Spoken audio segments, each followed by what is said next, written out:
أعوذ بالله من الشيطان الرجيم. بسم الله الرحمن الرحيم. قل هذه سبيلي أدعو إلى الله على بصيرة أنا ومن اتبعني وسبحان الله وما أنا من المشركين. السلام عليكم ورحمة الله وبركاته. إن الحمد لله نحمده ونستعينه ونستغفره ونؤمن به ونتوكل عليه. من يهد الله فلا مضل له ومن يضلل فلا هادي له. وأشهد أن لا إله إلا الله وحده لا شريك له. وأشهد أن محمدا عبده ورسوله أرسله بالحق بشيرا ونذيرا وداعيا إلى الله بإذنه وسراجا منيرا. فدعا إلى الله حق دعوته وجاهد في الله حق جهاده وعبد ربه حتى أتاه اليقين من ربه. فتح الله به قلوبا غلفا وأعينا عميا وآذانا صما. هدى الله به من كل ضلالة وأرشد به من كل غواية وبصر به من كل عماية. أما بعد فإن خير الحديث كتاب الله وخير الهدي هدي محمد صلى الله عليه وسلم وشر الأمور محدثاتها وكل محدثة بدعة وكل بدعة ضلالة وكل ضلالة في النار.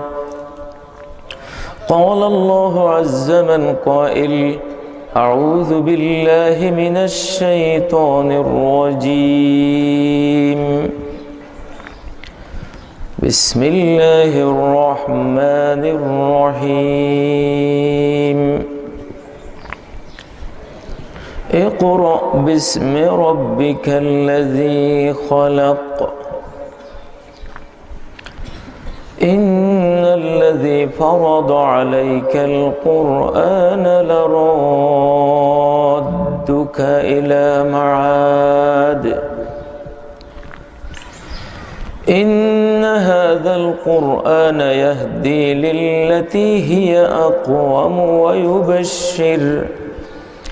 ويبشر المؤمنين الذين يعملون الصالحات أن لهم أجرا كبيرا. كتاب أنزلناه إليك مبارك ليدبروا آياته وليتذكر أولو الألباب.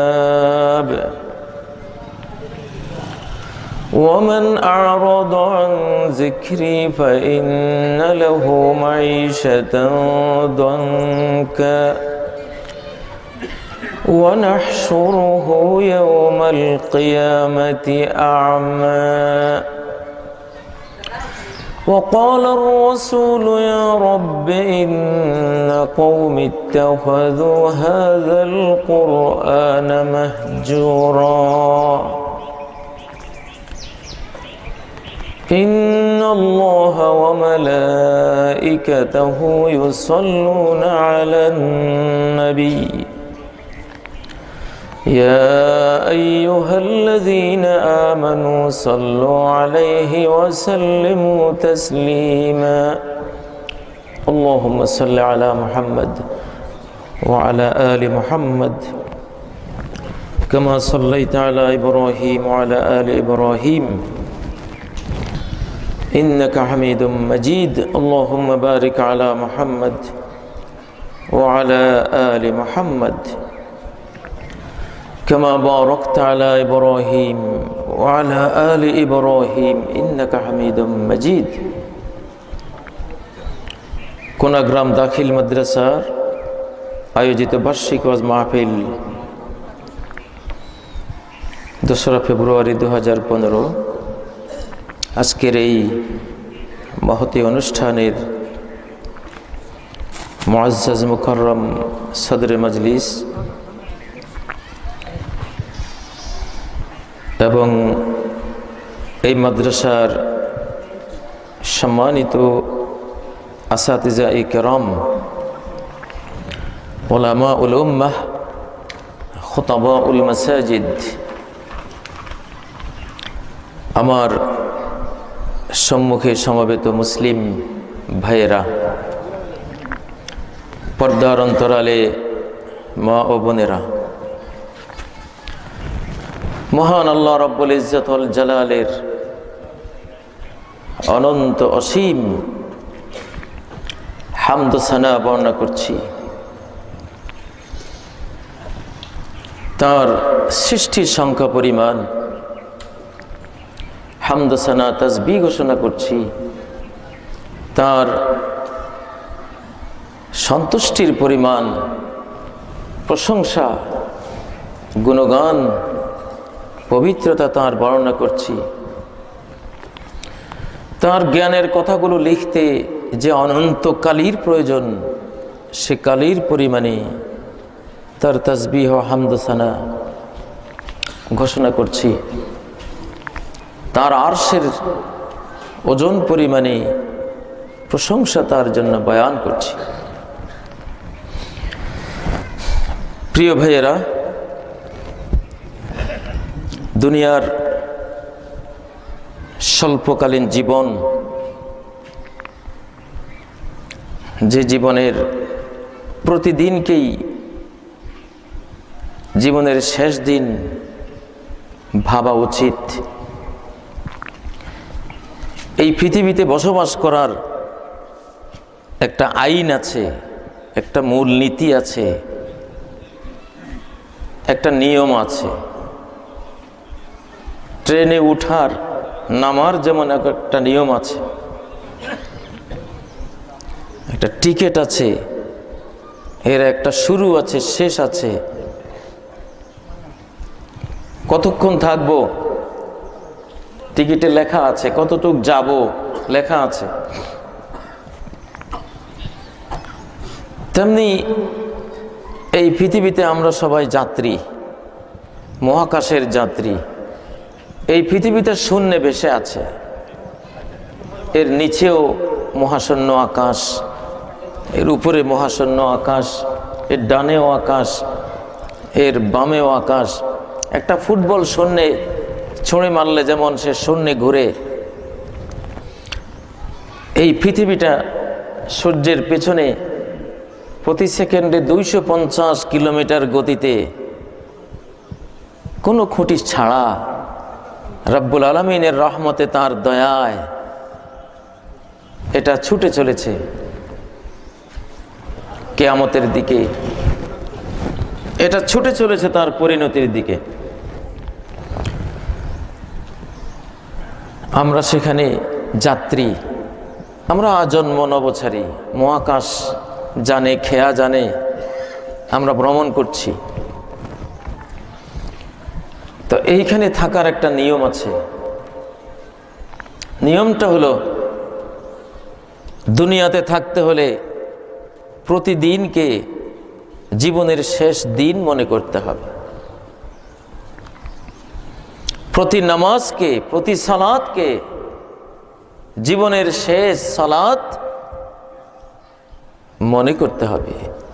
যে শেষ সেজদা করলাম, জীবনের শেষবারের মতো আল্লাহর সামনে হাত জোড় করে দাঁড়ালাম, শেষবারের মতো তার একটু প্রশংসা করলাম, শেষবারের মতো একটু ভালোবাসার কথা তার দরবারে ব্যক্ত করলাম, এটাই শেষ। সল্লি সালাতা মুআদ্দিন, নবী সাল্লাল্লাহু আলাইহি সাল্লামের সহিহ হাদিস,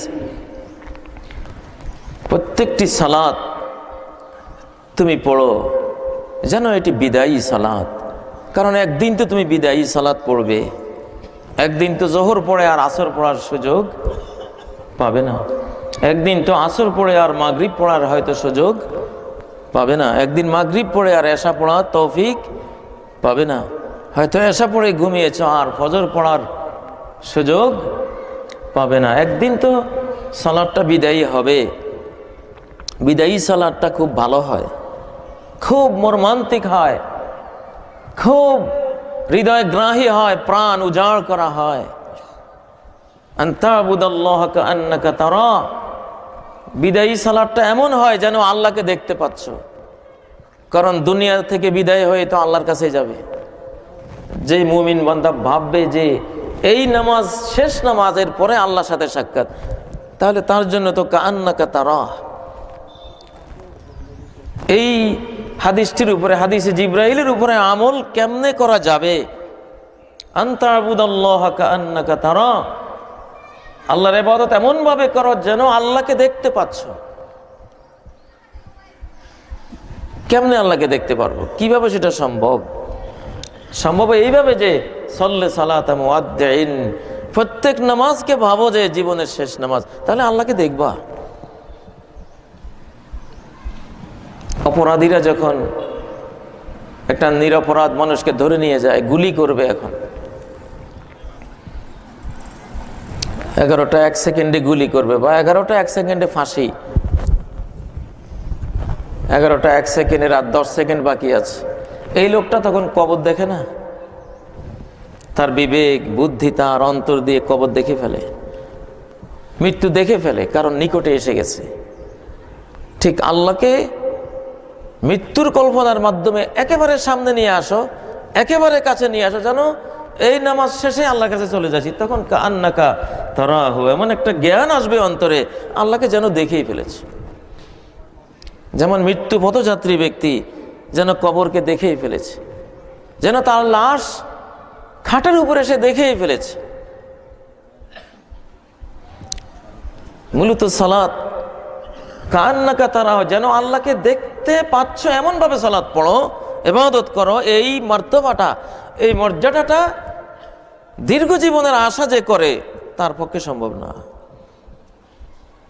কুন ফিদ দুনিয়া কাআন্নাকা গরীবুন আও আবিরুস সাবিল, দুনিয়াতে থাকো যেন তুমি মুসাফির, প্রবাসী, অথবা তুমি পথিক, পথ চলা পথিক।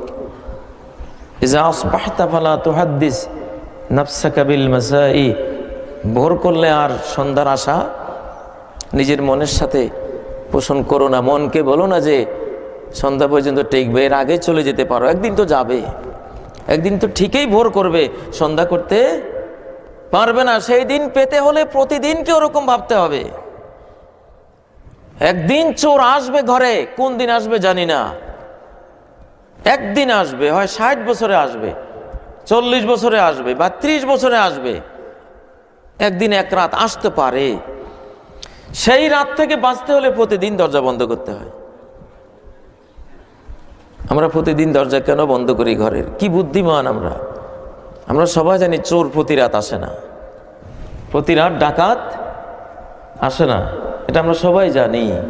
তারপরেও কলাপসিবল গেট বন্ধ করি, দরজা বন্ধ করি, সব বন্ধ করি, ঠিক না? কেন? ওই যে এক রাত আসবে, অজানা রাত, অজানা এক রাত যে আসবে, সেটা আমরা বুদ্ধিতে বুঝি। সেই এক রাত যাতে ডাকাত এসে আমার দরজাটা বন্ধ পায়, চোর এসে আমার গেট বন্ধ পায়, ঢুকতে না পারে, ওই এক রাতের সফলতার জন্য জীবনের প্রতিটি রাত আমাকে দরজা বন্ধ করে যেতে হবে। তাহলে সেই রাতটা আমি চোর থেকে বেঁচে যাব, সেই রাত ডাকাত থেকে আমি বেঁচে যাব, ঠিক না? কি বুদ্ধিমান মানুষ! জীবনে এক রাতের চোর ডাকাত থেকে বাঁচার জন্য প্রতি রাত যেমন মনে করেন যে আজকে রাত চোর আসতে পারে, প্রতি রাত ভাবেন আজকে রাত ডাকাত আসতে পারে, অতএব দরজা বন্ধ করতে হবে। ঠিক মালাকুল মউত যে কোন দিন আসবেন ঘোষণা আছে। জীবনের প্রতিটি রাতকে মনে করতে হবে আজকে আসতে পারেন, প্রতিটি দিনকে মনে করতে হবে আজকে আসতে পারেন, প্রতিটি সালাতকে মনে করতে হবে সালাতের পরে আজকে এসে যেতে পারেন। অতএব প্রতি সালাতে প্রস্তুত, প্রতি রাতে, প্রতিদিনেই প্রস্তুত। এই জন্য এই মাটির গ্রহে বসবাস করার জন্য ইসলামিক ল, ইমানের দাবি, কোরআনের দাবি হলো জীবনকে ভাবলে এতটুকু ভাবো যে সন্ধ্যা পর্যন্ত, হয়তো এর আগে শেষ। এর বেশি কল্পনা করলে হৃদয়টা শক্ত হয়ে যাবে, পাথর হয়ে যাবে। পাথরের উপরে বৃষ্টি বর্ষিত হলে কোনো লাভ নেই, ওখানে কোনো সবুজ আসবে না, ঘাস তৃণলতা হবে না। فطال عليهم الأمد فقست قلوبهم وكثير منهم فاسقون। ওরা দীর্ঘ জীবনের কল্পনা করত, আরো 20 বছর, আরো 30 বছর, আর কবে মারা যাব, মাত্র বয়স 20 বছর হয়েছে, আরো 60 বছর, 70-60 বছর বয়স হলে আরো 20 বছর অন্তত বাঁচবো। 80 বছর বয়স হলেও চিন্তা করে 100 বছর আশা করি পার করবে। এত বিরাট জীবনের কল্পনা করলে হৃদয়টা কি হয়ে যাবে? পাষাণ হয়ে যাবে। মউত ছাড়া এই হৃদয়কে সহজে কিছুতে কোমল নরম করতে পারে না। এজন্য মাটির পৃথিবীতে থাকার নিয়ম হলো সংক্ষিপ্ত জীবনের আশা করা।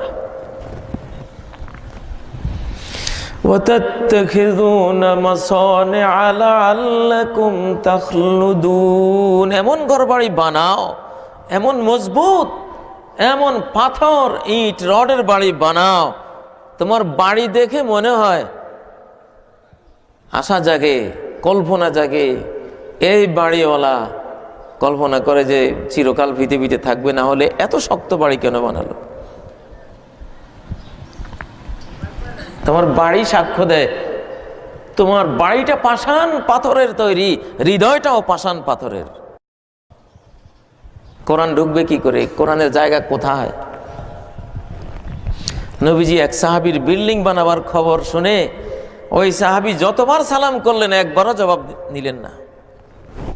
পরে বিল্ডিং ভেঙে এসে সালাম দিলে পরে উত্তর দিয়েছে। আমি বলছি না বিল্ডিং না জায়েজ বলছি না। ইমানের একটা অনেক উন্নত স্টেজ আছে, উন্নত দরজা আছে, ডিভিশন আছে। সাহাবীরা ছিলেন সেই উন্নত ফার্স্ট ক্লাস ফার্স্ট ইমানের অধিকারী, এই জন্য কোড়ে ঘর, মাটির ঘরে বাস করেছে। আর আমাদের ইমান দুর্বল, এই জন্য পাথরের ঘরে, পাষাণ রডের ঘরে বাস করি।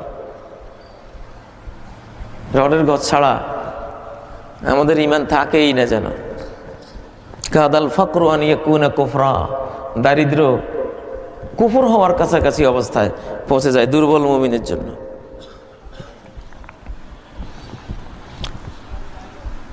শেখ সাদি রহেমাহুল্লাহ সিরাজনগরীর এক পণ্যকুটির কুঁড়ে ঘরে থাকতেন। লন্ডন থেকে এক ভক্ত ওনাকে দেখার জন্য আসলেন। ওনার কবিতা, ওনার সাহিত্য, পাণ্ডিত্য এগুলি পড়ে ভক্ত হয়ে এসেছেন দেখার জন্য। বাড়ি খোঁজে, সাদি সিরাজের বাড়ি কোথায়? এত বড় বিশ্ব কবি, তার তো বাড়ি গাড়ি সেরকম থাকবে। লোকদেরকে জিজ্ঞাসা করে, যেটা দেখলেন হতবাক, ক্ষেতের মধ্যে কুঁড়ে ঘর একটা, রাস্তাও নাই। এখানে শেখ সাদির বাস। ঠিক হযরত ওমরের মদিনা দেখার জন্য রোমের রাষ্ট্রদূত গিয়ে ওমরের বাড়ি খুঁজে পায় না। পরে খুঁজে পেল ওমর গাছের নিচে ইট মাথায় দিয়ে বালির উপরে শুয়ে আছে। অর্ধ পৃথিবী করেছ শাসন ধুলার তখতে বসি, খেজুর পাতার প্রাসাদ তোমার বারে বারে গেছে খুশি। মুহাম্মদুর রাসূলুল্লাহ ঘুমাতেন বিছানার উপরে, মাদুরের উপরে, পিঠের মধ্যে আসরার রুমাল ফি জামবি, তার সামাইলের মধ্যে সহিহ বর্ণনা এসেছে যে তার পাঁজরে মাদুরের পাটির দাড়ির দাগ বসে যেত। তো শেখ সাদির ওই বাড়িটা দেখে লন্ডনের এই লোক সে ফার্সি জানতো, সে বলল সাদিয়ে সিরাজিয়া নামত বাসেস্ত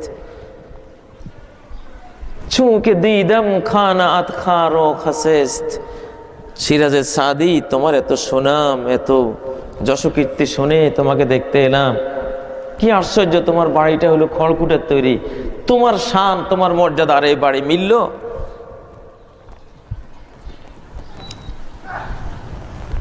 লন্ডনের লোকটা ছিল, তার নজর ছিল পায়ের নিচে মাটির পৃথিবীর দিকে, এই জন্য তার চিন্তা চেতনাও মাটির।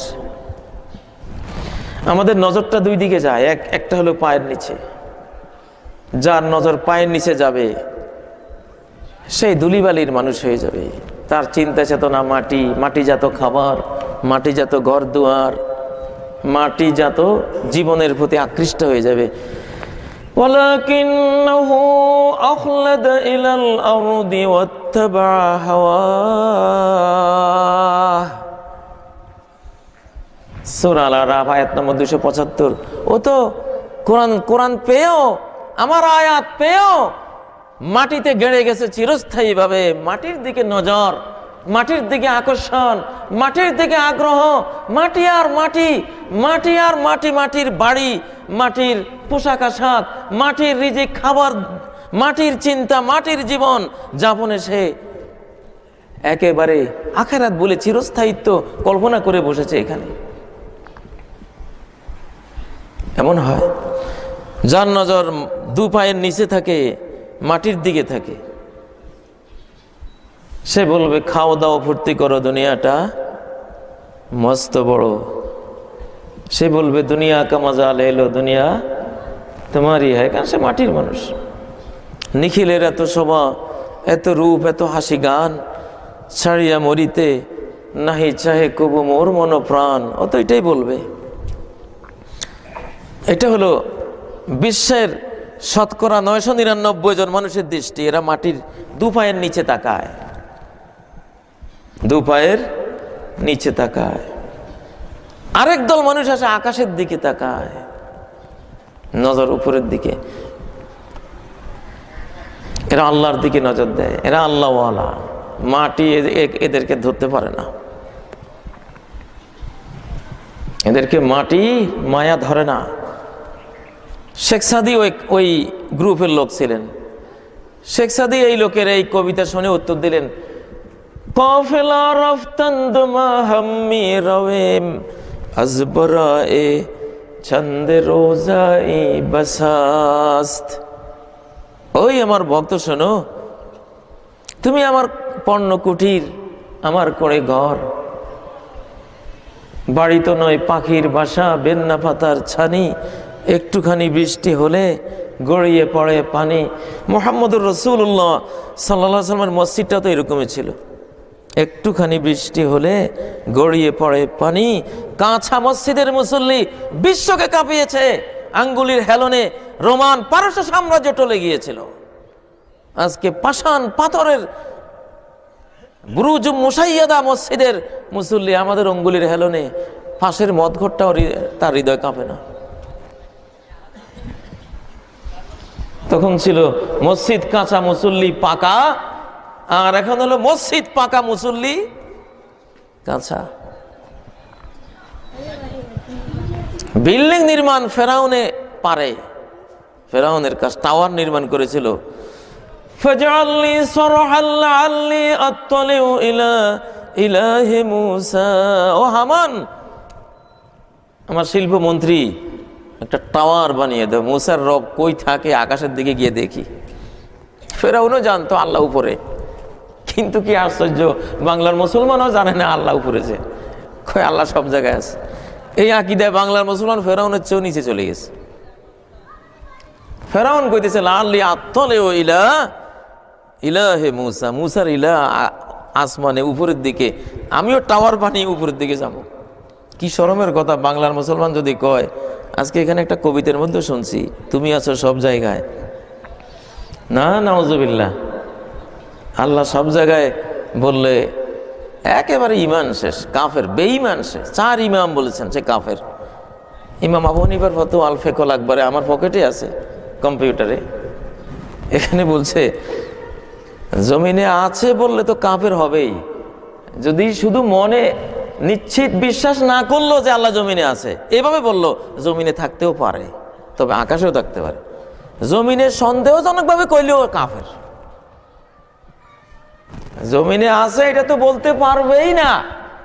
যদি খালি সন্দেহ করে জমিনে থাকলেও থাকতে পারে এইটুকু মনে করলো কাফের। ইমাম আবু হানিফার ফতোয়া, আল ফিকহুল আকবার। প্রিয় ভাইয়েরা, বলছিলাম যে নজর একটা হলো মাটির দিকে আর একটা হলো আকাশের দিকে। আমাদের বাড়ি কোথায়? মাটিতে না আকাশে? আপনারা দুনিয়ার কেউ না। আপনারা যতই দুনিয়াকে ভালোবাসেন, দুনিয়াতে মানুষের সৃষ্টি দুনিয়াতে হয়নি। মানুষের বাড়ি দুনিয়া নয়, এটা জেলখানা। আর দুনিয়া সিজনুল মুমিন ও জান্নাতুল কাফির। এটা মুমিনের জেলখানা, কাফের জান্নাত। মুমিন এখানে জেলখানায় আসছে আরেক জায়গা থেকে। জেলখানায় নেয় কোত্থেকে? নিজের বাড়ি থেকে জেলখানায় নেয়। কয় পুলিশ আজকে 10 জনকে ধরে নিয়ে গেছে। কোত্থেকে ধরে নিছে? নিজের বাড়ি থেকে ধরে নিছে। জেলখানায় নেয় কোত্থেকে? বাড়ি থেকে জেলখানায় নেয়। জেলখানা বললে বোঝা যায় যে লোকটার একটা বাড়ি আছে। সেই বাড়ি থেকে ধরে পুলিশেরা কোথায় নিছে? জেলখানায় নিছে, ঠিক না?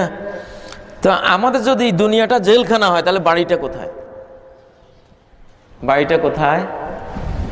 7 আসমানের উপরে। وَقُلْنَا يَا آدَمُ اسْكُنْ أَنْتَ وَزَوْجُكَ الْجَنَّةَ, বললাম ওহে আদম তুমি আর তোমার স্ত্রী জান্নাতে বসবাস করো। 7 আসমানের উপরে বাড়ি। সেই বাড়ি থেকে এখন আসামি বানাইয়া, কয়েদি, ক্রিমিনাল বানাইয়া, বাপুত, ফোলা মাইয়া সবগুলিরে জেলখানায় দিছে আল্লাহ। 14 গোষ্ঠী জেলখানায়। আদমের পুরা নসলে আদম পুরাটাই জেলখানায়। দোষটা কি? একটা হারাম খাইছে। দোষটা কি? একটু হাহু করবেন না, কি খাইছে? একটু হারাম খেয়েছে। মুসলমান সমাজে আবার সুদ থাকে কেমনে? উম্মতে মুহাম্মাদিয়ার মধ্যে আবার 90% ব্যাংক সুদী ব্যাংক হয় কেমনে? কেমনে উম্মতে মুহাম্মাদের মধ্যে এটা হয়? যে হারাম খেয়ে বাড়ি হারালাম, জেলখানায় চলে আসলাম, সে হারাম থেকে কয়জনে বাঁচি? প্রিয় ভাইয়েরা,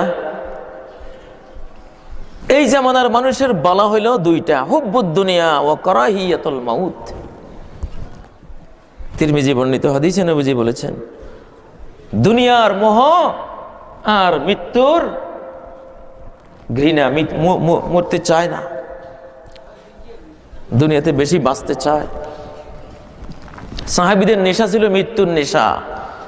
বলতেন, এ কাফের জাতি, হয় মুসলমান হও, না হয় ট্যাক্স দাও, না হয় আগামীকাল ভোরে এমন জাতির সাথে লড়তে হবে।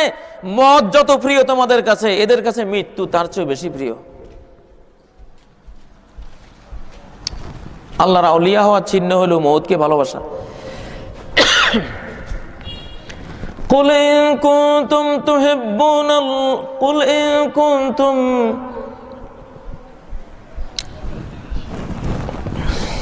ইহুদিরা যে বলতো, কুল ইন কুনতুম আউলিয়া আলিল্লাহি মিন দুনিন নাস ফাতামান্নাউল মাউতা ইন কুনতুম সাদিকিন। আল্লাহর বন্ধু যদি হও তোমরা, ইহুদিরা, তোমরা ওলিয়া ওলিয়া যদি মনে করো তাহলে মৃত্যুর আকাঙ্ক্ষা করো। কারণ আল্লাহর আউলিয়ারা সবসময় আল্লাহর কাছে যাওয়ার জন্য উদ্গ্রীব থাকে। আজকে দুনিয়ার মোহে পেয়ে গেছে, দুনিয়ার মায়ায় পেয়ে গেছে। এক সময় বাড়িতে বসলে শুধু কল্পনা, কথাবার্তা শুনতাম আখিরাতের কথা। মরার পরে কি হবে, পুল সিরাত কিভাবে পার হব, কিভাবে আখিরাতে বাঁচবো, এগুলির কল্পনা ছিল। এখন একসাথ হলে কে বিল্ডিং কয়টা বানিয়েছে, কার ফুদ বিদেশ থেকে কয় লাখ টাকা পাঠিয়েছে, লন্ডনে কি আছে, বাংলাদেশে কি আছে? দুনিয়ার খড়কুটা মাটি। লাউ কানাতিদ দুনিয়া তাআদিলু ইনদাল্লাহি জানাহা বাউদা মা সাকা কাফিরুম মিনহা শারবাতা মা। দুনিয়া যদি আল্লাহর কাছে একটা মশার ডানার সমান মূল্যবান হতো, কোনো কাফেরকে এক গ্লাস পানিও পান করতে দিতেন না আল্লাহ তাআলা। দুনিয়া একটা মশার সামান্য সমান্য, একটা মশার ডানার সামান্য না। সেই দুনিয়ার মোহে মুসলমানকে পাইতে পারে। প্রিয় ভাইয়েরা, লা ইলাহা ইল্লাল্লাহ যারা পড়ে, এদের আল্লাহ ছাড়া আর কোনো কাজ নেই দুনিয়াতে। লা ইলাহা ইল্লাল্লাহ। সহিহ বুখারী, সহিহ মুসলিম সহ বিভিন্ন হাদিসে এই হাদিসটা আপনারা পড়েন, মান ক্বালা লা ইলাহা ইল্লাল্লাহ সাদিকাম মিন কলবিহি দাখালাল জান্নাহ। হৃদয়ে সত্য সত্যভাবে ভাব নিয়ে, জ্ঞান নিয়ে, ঈমান নিয়ে, তাওহীদ নিয়ে কেউ যদি লা ইলাহা ইল্লাল্লাহ বলে, জান্নাতে চলে যাবে, জান্নাতে চলে যাবে। যার ঈমানের মধ্যে কোনো ময়লা নাই, গায়রুল্লাহর ময়লা নাই। লা ইলাহা ইল্লাল্লাহর মধ্যে গায়রুল্লাহর ময়লা যে লাগায় নাই, তার তো জাহান্নামে গিয়ে তাকে কি সাফ করা হবে? সে তো দুনিয়াতে নিজেই সাফ করে আসছে, ওকে জান্নাতে দিয়ে দাও, ও সাফ করা লাগবে না। আর যার লা ইলাহা ইল্লাল্লাহর মধ্যে গায়রুল্লাহর ময়লা আছে, শিরকের ময়লা আছে, পাপাচারের ময়লা আছে, দুনিয়ার ময়লা লাগছে, বিশেষ করে শিরকের ময়লা। প্রথম জাহান্নামে তাওহীদবাদীদের প্রথম যে গ্রুপটা জাহান্নামে যাবে, আলেম যে ইলম দিয়ে রিয়াকারি করেছে, রিয়ার শিরিক, লৌকিকতা শিরিক করেছে। মুজাহিদ যে জিহাদ করে লৌকিকতা শিরিক করেছে। দানবীর দান করে লৌকিকতা রিয়াকারি শিরিক করেছে। লা ইলাহা ইল্লাল্লাহর মধ্যে গায়রুল্লাহর নাপাক লাগিয়েছে, জাহান্নামে ফেলে দাও, সাফ করিয়ে আনো। তার শিরিকের ময়লা জাহান্নামের আগুন ছাড়া সাফ হবে না। তওবা করে আসে নাই, দুনিয়া থেকে সাফ করে আসে নাই, এখন আমার সাফ করা লাগবে। এই জন্য আল্লাহ বলবেন ফেলো জাহান্নামে।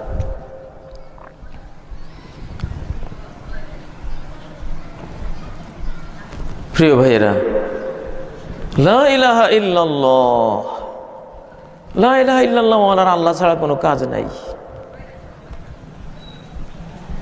সব আল্লাহমুখী। ইনজাযাবুর রূহ ইলাল্লাহ বিল কুল্লিয়া। লা ইলাহা ইল্লাল্লাহর দাবি, কোরআনের দাবি, তাওহীদের দাবি হলো অন্তরাত্মাটা পুরো আল্লাহমুখী হবে।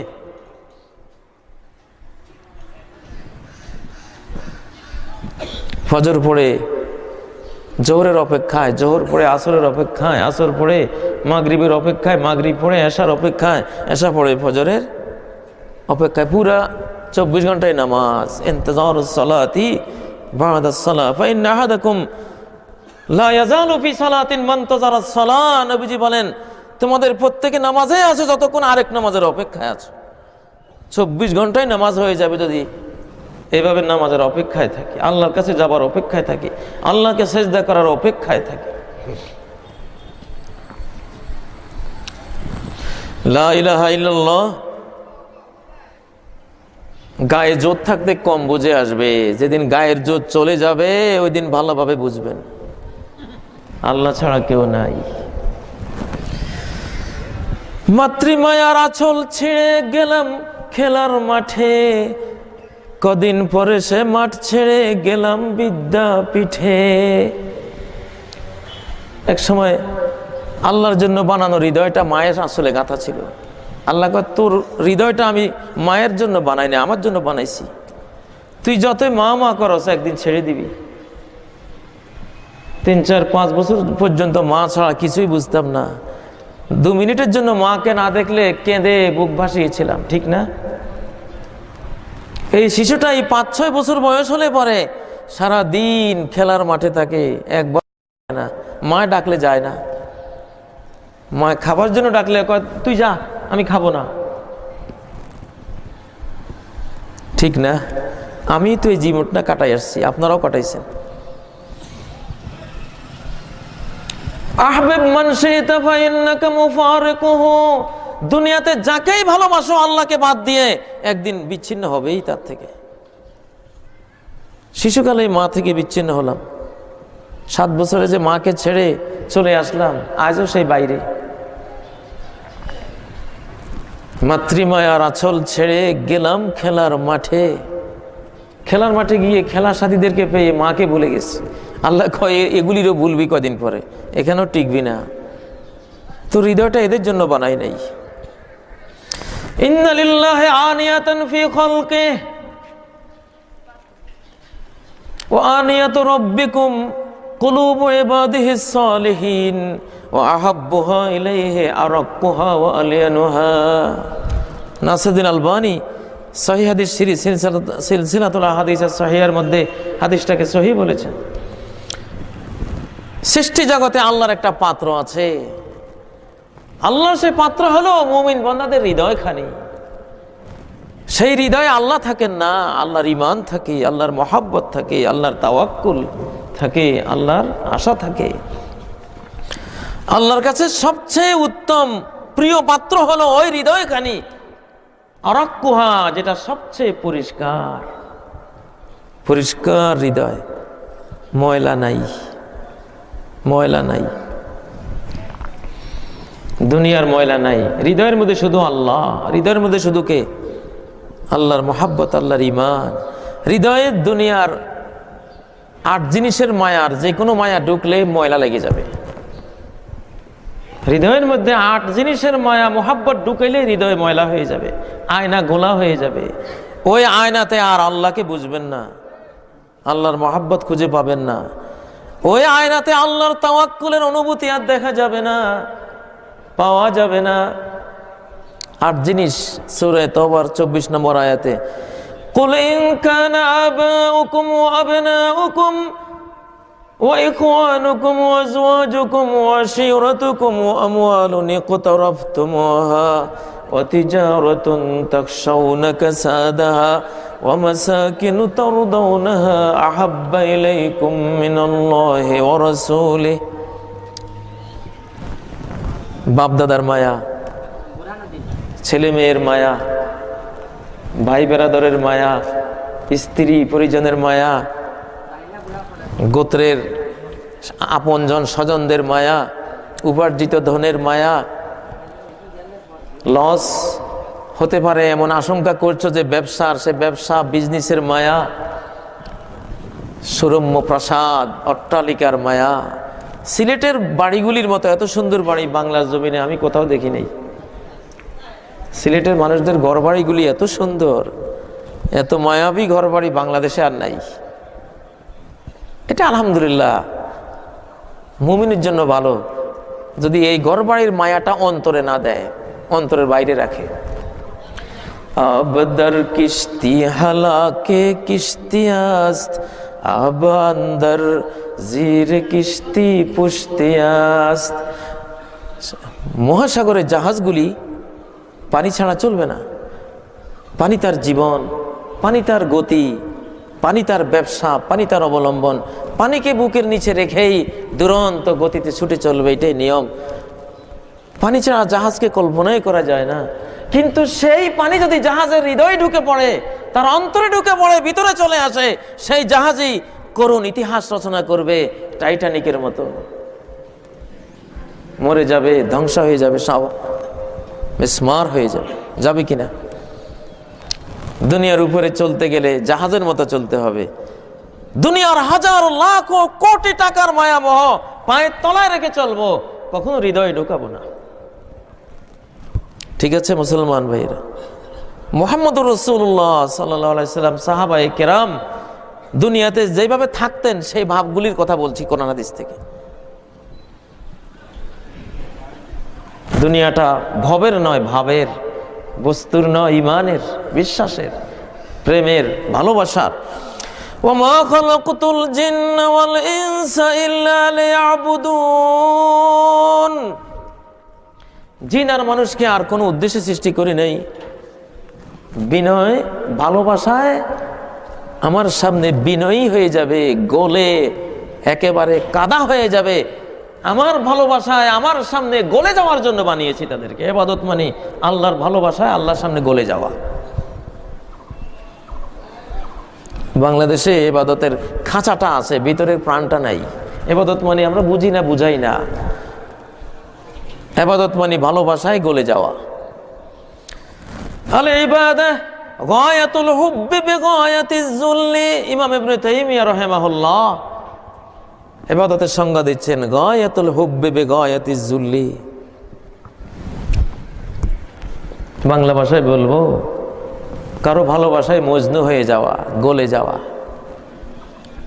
এটাকে বলে ইবাদত। আল্লাহর ভালোবাসায়, আল্লাহর জন্য যে গলে যায়। আব্দুল্লাহ মানে মুহাব্বতের 5টা স্টেজ।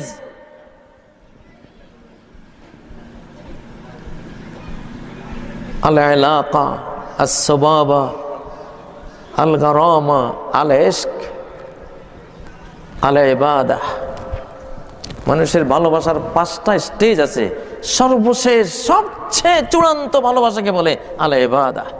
আব্দুল্লাহ মানে আল্লাহর এমন প্রেমিক, এমন ভালোবাসনেওয়ালা যে আল্লাহর ভালোবাসায় গলে গেছে সে।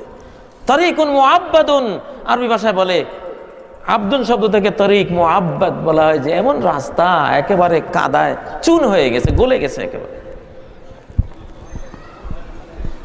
ইন্নামাল মুমিনু কাল জামালিল হানিফ হাইসুমা কিদা ইনকাদ। মুমিন হলো নাকে রশি লাগানো পশুর মতো, যেদিকে টানা হয় ওই দিকে যাবে, কারণ নাকে রশি যে। ওয়াকালু সামি'না ওয়া আতা'না, লা ইলাহা ইল্লাল্লাহ বলার পরে আর কোনো কাজ নাই, শুনলাম আর মানলাম, বাস আল্লাহর কথা শুনলাম, সাথে সাথে মানলাম, আর কোনো কাজ নাই। সামি'না ওয়া আসাইনা, শুনলাম আর অবাধ্য হলাম, এটা তো মুমিনের কাজ না। তো বলতেছিলাম, মাতৃমায়ার আঁচল ছেড়ে লা ইলাহা ইল্লাল্লাহ বুঝবেন জীবন শেষে গিয়ে ভালো করে। আল্লাহ ছাড়া যে কেউই নাই, সত্য মাবুদ নাই, পরম কোনো বন্ধু নাই। মানুষের বন্ধু শুধু একজন, মানুষের আর কোনো বন্ধু নাই। আর যত বন্ধু পৃথিবীতে দেখেন, এগুলি সব ওই বন্ধুর গিফট, ওই বন্ধুর হাদিয়া, ওই বন্ধুর উপহার, ওই বন্ধুর তোহফা। বন্ধু একজনই। উপহার পেয়ে উপহার দাতাকে ভুলে গেলেন, আমরা ভুলে গেলাম। হাদিয়া পেয়ে হাদিয়া দাতাকে ভুলে গেলাম, তোহফা পেয়ে তোহফা দাতাকে ভুলে গেলাম। এই হলো আল্লাহর অভিযোগ মানুষের কাছে।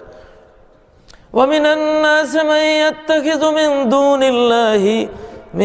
দুনিল্লাহি আনদাদা ইউহিব্বুনাহুম কাহুব্বিল্লাহ। আল্লাহর অভিযোগ মানুষের বিরুদ্ধে, যারা আল্লাহর মতো কিছু সমতুল্য সমকক্ষ সৃষ্টিকে কল্পনা করে নেয়, আল্লাহর ভালোবাসার মতো ভালোবাসা ওদেরকে দিয়ে দেয়। আর কোনো অভিযোগ নাই মালিকের। ভালোবাসা কেন দিলা ওগুলিরা? আমার যেটা পাও না এটা কেন ওদেরকে দিলা? তাওহীদ মানে ভালোবাসা, লা ইলাহা ইল্লাল্লাহ মানে ভালোবাসা, আল্লাহ ছাড়া আর কারোর জন্য না। ইমাম ইবনুল কাইয়্যিম এই পথের পথিক ছিলেন। উনি বলেন, লাইসাল ইবাদাতু গায়রা তাওহীদিল মাহাব্বা মা খুদুইল কলবি ওয়াল আরকানি। ইবাদত তাওহীদুল মুহাব্বত ছাড়া আর কিছু না। ইবাদত মানে ইনজাযাবুর রূহ বিল কুল্লিয়াতি ইলাল্লাহ আযজা ওয়া জাল। রূহ পুরোটাই, আত্মাটা পুরোটাই কার দিকে যাবে? আল্লাহর দিকে যাবে। আমি মনে করব যে আমার বন্ধু একজন স্ত্রী নয়, স্ত্রী হলো আল্লাহর গিফট, পরম বন্ধুর গিফট। একমাত্র যিনি বন্ধু, তার উপহার আমার স্ত্রী, তার উপহার আমার মা, তার উপহার আমার পিতা, তার উপহার আমার বন্ধুজন, আমার আপনজন যা আছে। ওয়াজআলা লাকুম বানিনা ওয়া হাফাদা, এই ছেলে মেয়ে, এই নাতিপুতি সব তিনি দিয়েছেন, পরম বন্ধুর দান। বন্ধু কয়জন? জোরে বলেন, মানুষের বন্ধু কয়জন? এইটা বুঝলে সব বুঝে গেলেন, এইটা বুঝলে কালেমা বুঝে গেলেন, এইটা বুঝলে তাওহীদ বুঝে গেলেন। আনতা ওয়ালিয়্যি ফিদ দুনিয়া ওয়াল আখিরা। ওগো আল্লাহ, ইউসুফ মিশরের বাদশা, আপনি আর আমি কিসের টাকার মালিক? গোটা মিশরের মালিকানা যার হাতে তুলে দিয়েছেন, উনি বলতেছেন আনতা ওয়ালিয়্যি ফিদ দুনিয়া ওয়াল আখিরা। একমাত্র আপনি আমার বন্ধু, দুনিয়াতেও আখিরাতেও। দুনিয়া আপনার উপহার, আখিরাতও আপনার উপহার। এগুলি উপহার, আমি উপহারদাতাকে কেন ভুলে যাব? একটা কুকুরও তো খাদ্য পেয়ে খাদ্য দাতাকে ভুলে যায় না। কুকুরকে যে খাওয়ায়, কুকুর খাদ্যের দিকে এক নজর দেয়, খাদ্য দাতার দিকেও এক নজর দেয়, লেজটা নাড়ে, ভক্তিটা জানায়। এমন নাস্তিকের নাস্তিক এখন মুসলমান সমাজে হয়েছে। আহারে, খাদ্য পেয়ে খাদ্য দাতাকে ভুলে গেছে।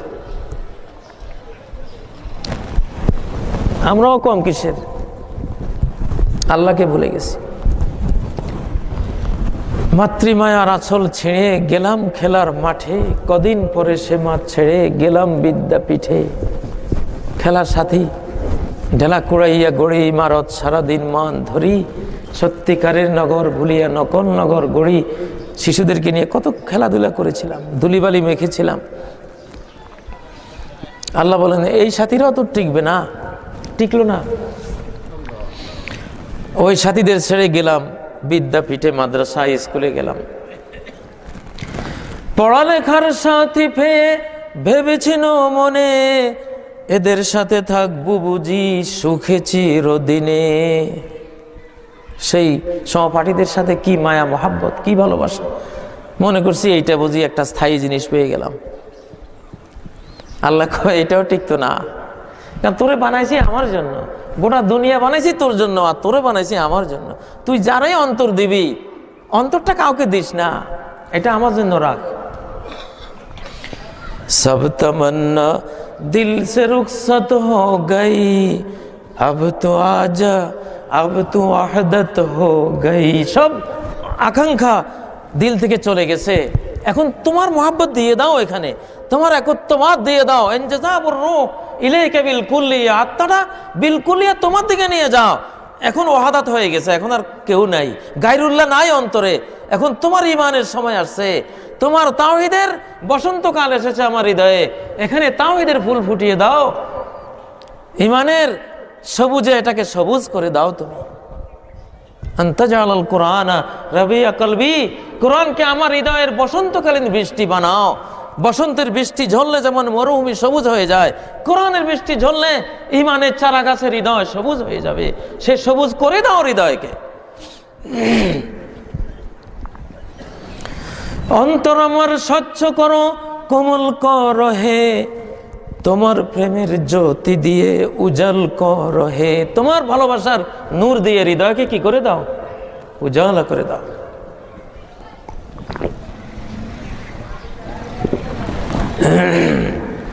হৃদয় আমার মরুভূমি মরিচিকায় ভরা, আল কোরআনের আয়াত হতে দাও গো বৃষ্টি ঝরা।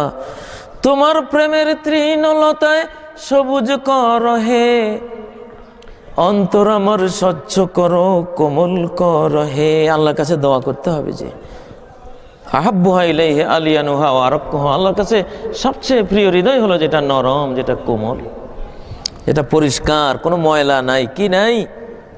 ময়লা নাই। গায়রুল্লাহর ময়লা লাগাবেন না, দুনিয়ার মোহের ময়লা লাগাবেন না, মূর্তির মায়ার ময়লা লাগাবেন না, কবর মাজারের মহাব্বতের ময়লা লাগাবেন না।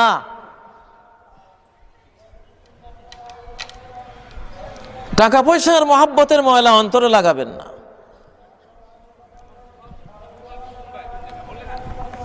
লা ইলাহা ইল্লাল্লাহ, এই কালেমা যার হৃদয়ে স্থান পেয়েছে সে জান্নাতে যাবেই। আল্লাহ ছাড়া কোনো কেউ নেই, মানুষের আল্লাহ ছাড়া কেউ নেই, কোনো ইলাহ নাই, কোনো বন্ধু নাই, আপনজন নাই। ভাইজানেরা, আপনাদের বুঝে আসতেছেন এই কথাগুলি বলতেছি যে আমি তো হৃদয়কে খেতাব করতেছি, রুহকে খেতাব করতেছি। রুহ তো সবার আছে, ময়লা পড়ে আবর্জনার নিচে চাপা পড়ে আছে। আবর্জনা সাফ করলে এক একজনের রূহ গোটা মহা বিশ্বকে আলোকিত করে দেবে।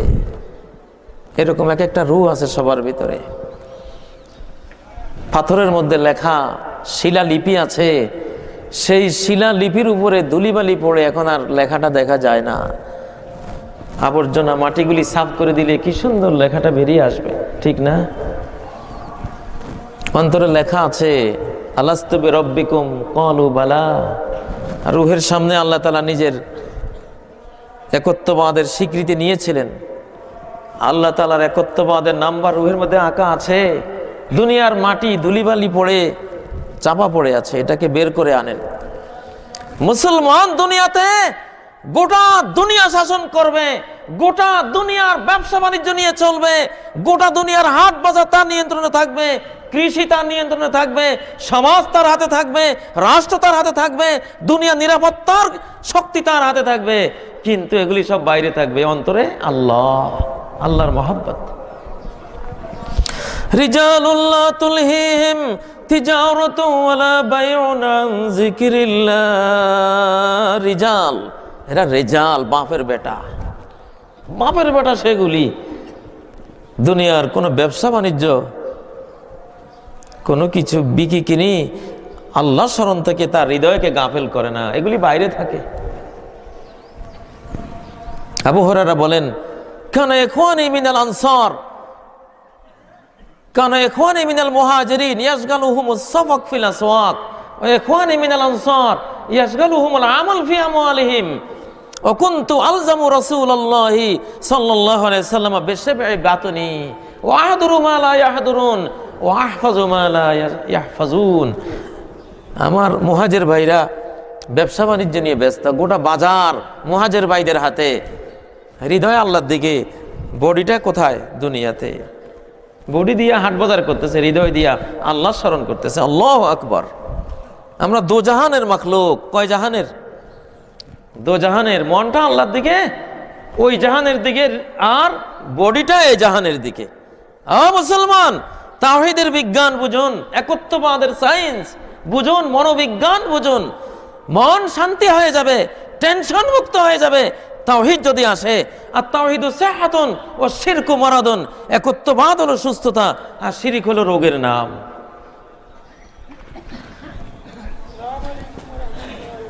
প্রিয় ভাইরা, এখন পড়ালেখার সাথী পেয়ে ভেবেছিল মনে, এদের সাথে থাকবো বুঝি সুখে চিরদিনে। ছাত্রদের সাথে কি ভাব ছিল, কত মহব্বত ছিল, ভাবছি এটা চিরস্থায়ী। পড়ালেখার দিন ফুরালে জড়ো হলাম প্রাতে, নয়ন জলে বুক ভাসিয়ে গেলাম যে যার পথে। একদিন টাইটেল পাস করলাম, আহারে আজকে বিদায়ের দিন। সকালবেলা একসাথে হয়ে কানতে কানতে বুক ভাসিয়ে সহপাঠীদেরকে বিদায় দিয়ে চলে গেলাম। আজকে 30 বছর হলো, যাকে দেখলে একদিন খারাপ লাগতো, আজকে 30 বছর দেখি নাই, মনেও আসে না। কারণ দিলটা তার জন্য বানানো হয় না, এই জন্য ছুটে গেছে, ছুটে যাবেই। তারপরে শূন্য জীবনে কত কাটিয়েছি পাড়ি, যেখানে যাহারে জড়িয়ে ধরেছি সেই চলে গেছে ছাড়ি। ঠিক না? সবাই আপনাকে ছেড়ে যাবে। ছেড়ে যাওয়ার ধারাটা আমি বর্ণনা করছি, কবিতাটা আমার বানানো, আমার জীবন থেকে আমি বানিয়েছি। এবার এলো জীবন জুড়ে জীবন রাঙ্গিনী, মনে হলো এবার পেলাম আসল সঙ্গিনী। পড়ালেখা শেষ, এইবার পরিবার বললাম, জীবন রাঙ্গিনী আসলো, স্ত্রী মহিষী আসলো, পরিবার। বিয়ের পরে তখন মনে হলো বুঝি এইটাই না আসল জীবন, এই মোহাব্বতের জীবন তো আর অতীতে পাই নাই, এইটা বুঝি চিরস্থায়ী। সোনালি উষার সোনা মুখতার আমার নয়নে ভরি, লাঙ্গল লইয়া খেতে ছুটিতাম গায়ের পথ ধরি। জসীমউদ্দিন তার কবর কবিতায় স্মৃতিচারণ করেছেন স্ত্রীর কথা বলে। শাপলার হাটে তরমুজ বেছি, 2 পয়সা করি দেরি, পুঁতির মালার এক ছড়া নিতে কখনো হতো না দেরি। এমন একটা জীবন তো আমরা সবাই এনজয় করেছি, ভোগ করেছি, তাই না? ওই সময় মনে হয়েছে স্ত্রীর মহাব্বতে জীবনটা বুঝি চিরকাল এভাবে কাটবে। কোলের শিশু আসলো যখন মায়ার সুতায় গেথে, আগের মতো রইল না তার প্রীতি আমার সাথে। একদিন কোলের শিশুটা আসলো, একটা বাবু হইলো, বাচ্চা হইলো। বাবু হওয়ার পরে দেখা যায় ওই বাবুটা মায়ের আমার প্রতি যে ভালোবাসা স্ত্রীর মনে ছিল, এটার অর্ধেক বাবু নিয়ে গেছে। আমার মনে স্ত্রীর জন্য যে ভালোবাসা ছিল, এইটারও অর্ধেক বাবু নিয়ে গেছে কিনা। এখন আর আগের মতো রইল না তার প্রীতি আমার সাথে, আগের মতোটা নাই। এটাও ভাঙছে, এটাও কি ভাঙছে। যেখানে ধরবেন আল্লাহ ছাড়া, যেখানে ভালোবাসা দিবেন, ঠকতে হবে। পুত্র কন্যা নাতি পুতি জড়িয়ে মায়ার জালে, একে একে আসলো গেল সবই আমার কোলে। কত আসলো গেল, কেউই তো থাকলো না। একলা ঘরে একলা খাটে জীবন শেষে এসে, শীর্ণ দেহে পড়ে আছি নয়ন জলে ভেসে। এখন ৭৫ বছর বয়স, ৮০ বছর বয়স বুড়োর, আহারে আর কেউ নাই, বিছানায় পড়ে আছে। ছেলে মেয়েরও নাই, একজন আমেরিকা, একজন লন্ডন, একজন সৌদি আরব, একজন ইরাকে, একজন অন্যখানে, কেউ নাই, একলা পড়ে আছে। আমার বাড়িতে আমার আহমদ কাকা দেখেছিলাম মাসখানেক আগে, কি শক্তি, কি যৌবন, কি জৌলুস, রাজা বলে ডাকতো সবাই। সেই চাষাকে দেখলাম, কাউকে চেনে না, কেউ নাই। 3 ছেলে আমেরিকায়, 1 ছেলে বাড়িতে, তাও চিটাগাং, নাই কেউ। নয়ন ভরিয়া আছে আঁখি জল, মুছাবার কেহ নাই, হৃদয় ভরিয়া কথার কাকলি শোনাবার কেহ নাই। আহারে কেউ নাই, শীর্ণ দেহে পড়ে আছি নয়ন জলে ভেসে। থাকলো না কেউ, রইল না কেউ পারাপারের ঘাটে, জীবন সাথী মরণ সাথী আল্লাহ রলেন সাথে। লা ইলাহা ইল্লাল্লাহু, তাই তো বলো মন, আল্লাহ বিনে বন্ধু তোমার নেই যে কোনো জন। এবার বুঝে আসেনি, লা ইলাহা ইল্লাল্লাহ, কেউ নেই, আল্লাহ ছাড়া কোনো সত্য মাবুদ নাই, কোনো পরম বন্ধু নাই। আল্লাহ ছাড়া আমাকে ভালোবাসবে চিরস্থায়ী জীবনে, রুহের জগতে, দুনিয়ার জগতে, কবরের জগতে, হাসরের জগতে, অনন্ত জগতে কে আছে আল্লাহ ছাড়া? বলে কে থাকবে আমার সাথে? এই জন্য মান ক্বালা লা ইলাহা ইল্লাল্লাহ সাদিকাম মিন কলবিহি দাখালাল জান্নাহ। লা ইলাহা ইল্লাল্লাহ সত্যভাবে যদি হৃদয় থেকে বুঝে পড়তে পারে, জান্নাতে চলে যাবে। লা ইলাহা ইল্লাল্লাহ বুঝাবার জন্য সারা কোরআন আসছে। সারা কোরআনের বিজ্ঞানটা হলো লা ইলাহা ইল্লাল্লাহ কেন্দ্রিক। কোরআনে ওহী একটা, দ্বিতীয় কোনো ওহী নেই। সমগ্র 30 পারা কোরআনের বার্তা কয়টা? একটা, লা ইলাহা ইল্লাল্লাহ। মহাবিশ্বের সৃষ্টি হয়েছে একটা পরমাণু থেকে, একটা পরমাণু মহাবিশ্বের মূল। 30 পারা কোরআনের মূল হলো লা ইলাহা ইল্লাল্লাহ। কোরআনের দাবি এইটুকু। কোরআনের দাবি কি? লা ইলাহা ইল্লাল্লাহ। বলতে পারেন এটা কোথায় আছে, আপনি বললে তো হবে না। 30 পারা কোরআনকে শুধু এক দাবিতে নিয়ে আসলেন। ইমাম ইবনে তাইমিয়া ইবনুল কাইয়িমরা বলতেন, আল কুরআনু কুল্লুহু ফিত তাওহীদ ওয়া মা ইয়ালজামুত তাওহীদ মিন সালাতিন ওয়া সিয়ামিন ওয়া যাকাতিন ওয়া হজ্জিন ওয়া হালালিন ওয়া হারাম ওয়া গায়রি যালিক। পুরো কোরআনটাই আসলে একটা বিষয় নাজিল হয়েছে, তাওহীদ। সূরা হুদ এটার দলিল।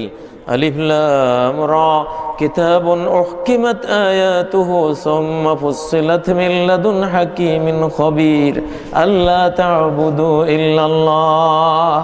পুরো কিতাবকে তাফসীল সহকারে নাজিল করা হয়েছে, সুদৃঢ় করে বয়ান করা হয়েছে। পুরো কোরআন নাজিল হওয়ার উদ্দেশ্য কি? আল্লাহ তা'বুদু ইল্লাল্লাহ, লা ইলাহা ইল্লাল্লাহ। আল্লাহ বলে দিলেন সমগ্র কোরআন নাজিলের উদ্দেশ্য কি?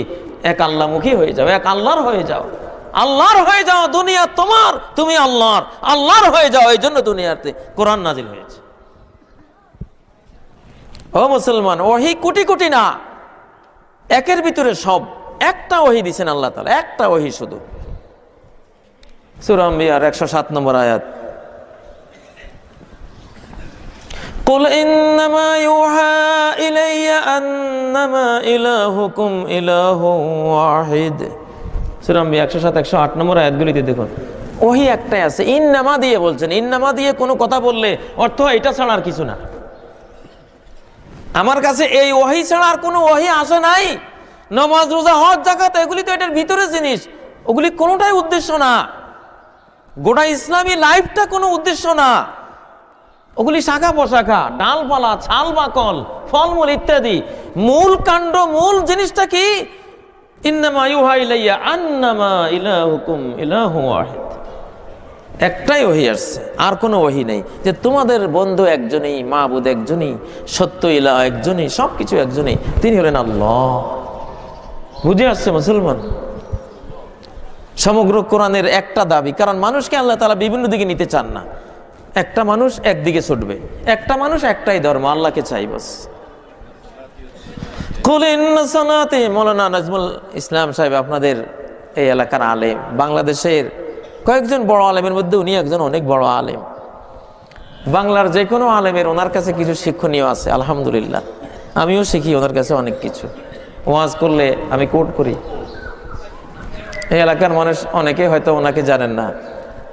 আমার বন্ধু বর, উনি একজন ভালো কলামিস্ট, ভালো লেখক, ভালো মুস্তাদিল, দলিল খোঁজে, গরিব গরিব দুষ্প্রাপ্য দলিল কালেকশন করার একটা গুণ আল্লাহ ওনাকে দিয়েছেন। হয়তো ওনার ব্লাডের রক্তধারা এটা আছে, ওনার থেকে আপনারা ইস্তেফাদা করবেন। কুল ইন্না সালাতি ওয়া নুসুকি ওয়া মাহইয়ায়া ওয়া মামাতি লিল্লাহি রাব্বিল আলামিন। বলো, আমার সালাত, আমার কুরবানি, সমস্ত ইবাদত আল্লাহর জন্য। বেঁচে থাকাও আল্লাহর জন্য, মরে যাওয়াও আল্লাহর জন্য। লা শারীকা লাহ। এক কথা, মানুষকে বহুমুখী নিতে নাই, একদিকে, এক স্রোতে, পশ্চিম দিকে বাস, পশ্চিম দিকে ছুটছি, একদিকে ছুটছি। কেবলা কয় দিকে? আমাদের বাংলাদেশের কেবলা ধরেন কাবার দিকে, কাবা যেখানে আমি সেখানে, ঠিক না? আল্লাহ যেখানে আমরা সেখানে, আল্লাহ যেদিকে আমরা সেদিকে, আল্লাহর সন্তুষ্টি যেদিকে আমরা সেদিকে। আল্লাহমুখী হয়ে যান, আল্লাহ ওয়ালা হয়ে যান, বাস শেষ। কথা একটাই, সমস্ত আম্বিয়া কেরামের কথা একটাই, দুই কথা নাই।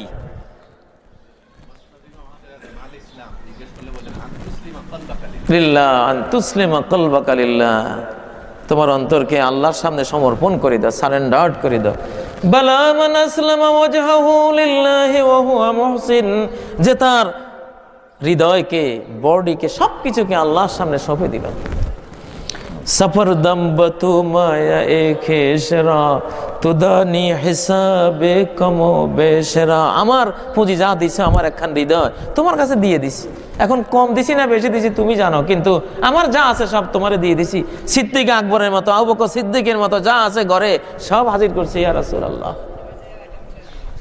সব হাজির করছি। ওমর কয়, আবু বকরের সাথে আর পাল্লা দিতাম না কোনোদিন। এত সম্পদ আনলাম, আবু বকর পারলাম না, কারণ আমি আনছি সম্পদের অর্ধেক, যত বেশি হোক অর্ধেক, অর্ধেক তো। আর উনি যত কমে আনুক পুরাটা আনছে, আর ঘরে কিচ্ছু নাই। এটাই তো ইসলাম। ইসলাম মানে হলো সবই দাও, তোমার যা আছে সবই দিয়ে দাও। তোমার 1 টাকা সবই দিয়ে দাও, 1000 লক্ষ কোটি টাকা বানিয়ে উনি তোমারে দেবে, সেটা ফেরত দেবে, বিনিয়োগ করে দাও।